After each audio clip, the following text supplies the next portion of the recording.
Friends, ఈ Goa tree ఎక్కడిది అంటే మేము ద్వారకా తిరుమల వెళ్ళినప్పుడు అక్కడ బయట మొక్కలు ఇచ్చేవారన్నమాట దర్శనం అయిన వాళ్ళకి. సో అప్పుడు మాకు ఈ మొక్కలు ఇచ్చారు, 3 మొక్కలు ఇచ్చారండి.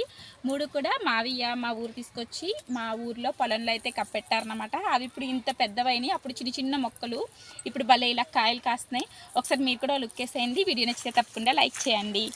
చూపినానా, చూసారు కదా ఎంత గుత్తు గుత్తులుగా కాస్తున్నాయో. చెట్టు అంతా కూడా జామకాయలు వచ్చినాయి, చాలా కాయలు ఉన్నాయి ఫ్రెండ్స్. మీకు ఎలా కనిపిస్తున్నాయో లేదో నాకు తెలియదు, కానీ మంచి టేస్ట్ ఉంటుంది అనమాట. చాలా తీగా ఉంటాయి, చాలామంది కోసుకుని తింటారు. హెల్త్కి గోవా తింటే చాలా మంచిది.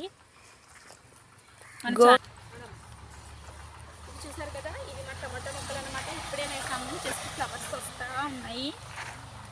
వీడియో మళ్ళీ ఫ్లవర్స్లో పెట్టు. ఇదే చూపించు, మొత్తం చూపి, మొత్తం చెట్టంతా చూపి. ఇదంతా టమాటా తోట.